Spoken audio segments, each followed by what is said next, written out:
On the Brock family farm in Jefferson County, conservation is more than just a smart practice.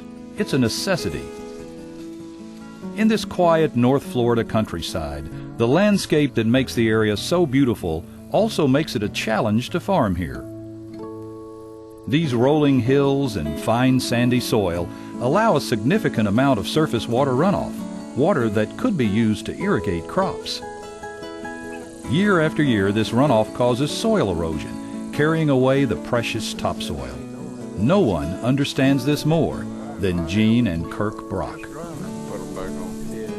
Gene Brock knows these fields. He knows the crops and their yields, and how the weather was in years past. It's not surprising. He's been farming this land for 6 decades. In 1949, I planted my dad's first corn crop at this location with a mule. Not too bad for what we thought was going to mow down. And after 3 or 4 days getting in shape for that much walking in plowed dirt, I got to where I could actually plant 7 acres in a whole sun up to sundown day with 1 mule and a planter, 1-row planter. Nowadays, with the 8-row equipment, I would say Kirk can plant 15 acres in 1 hour if he wanted to.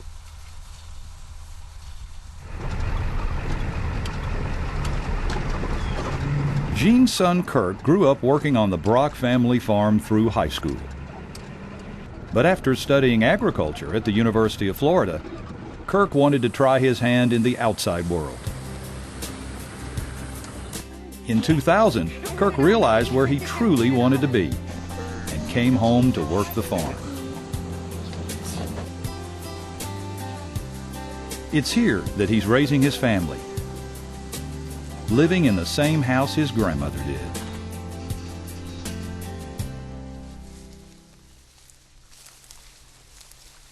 More than just family, Gene and Kirk are also great friends and business partners. Each year they rotate their crops between corn, soybeans, peanuts, and cotton. This corn suffered a lot of dry weather early on. Today, the Brock family is farming 1,050 acres, some of which they own, the rest leased from a nearby plantation. This will be fun to pick. I think if the price goes up, we'll probably grow some cotton. In today's market, it is difficult for a small family farm to be successful. But the Brocks take it all in stride. We'll get back to picking some corn. Yeah, it ought to be pretty dry today. With their imagination, resourcefulness, and jack-of-all-trades ability, the Brocks do what it takes to succeed.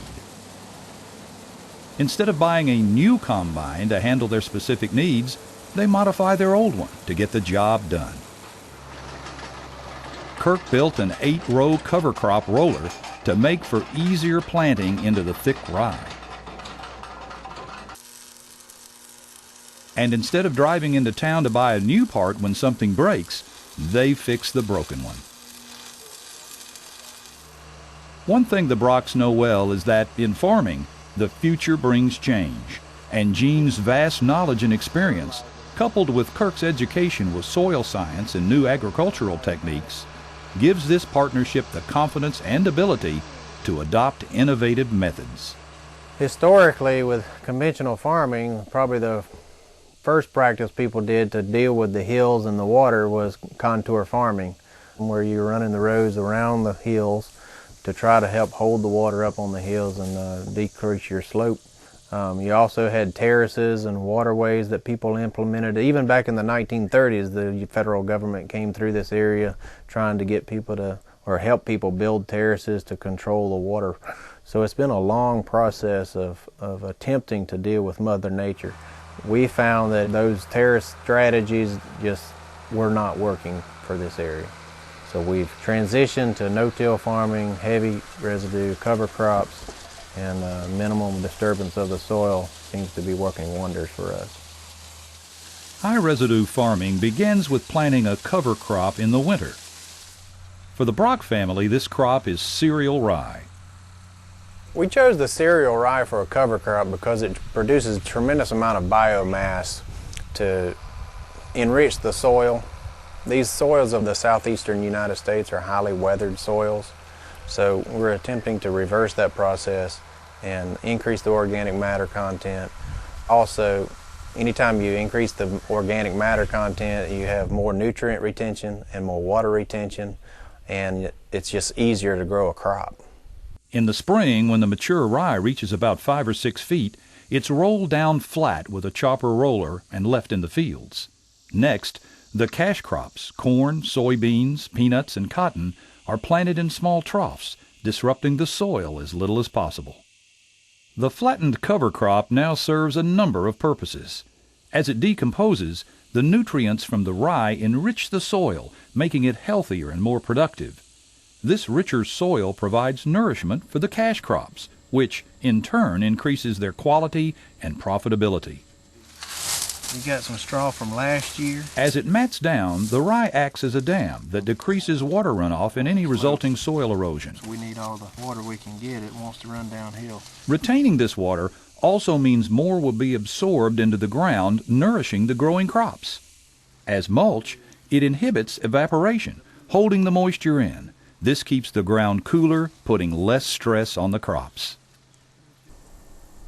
High residue farming has decreased the amount of insecticides and herbicides the Brocks use, and provides increased habitat for many types of wildlife, from the microscopic to birds and small mammals.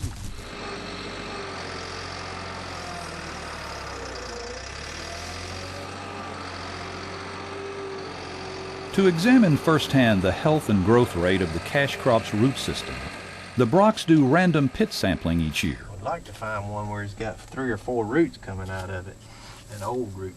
The roots of the cover crop penetrate the subsoil, taking nutrients deeper into the thick clay soil of North Florida. All these big ones, those are chasing old rye pathways. This not only loosens and aerates the soil, but when the roots decompose, they give the root systems of the cash crop channels that allow them to grow deeper into the soil. That's at about 38 inches probably.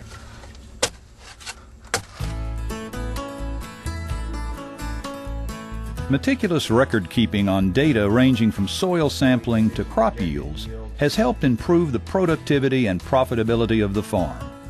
As leaders in the agricultural community, the Brocks have gone beyond adopting innovative conservation practices. They actively share what they've learned with other producers.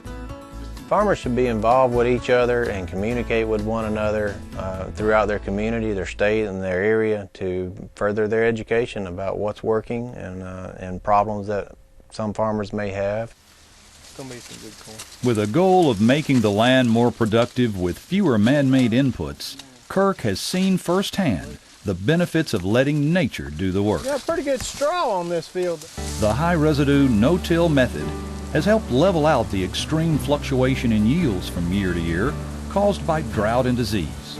And he encourages other farmers to look into this farming approach.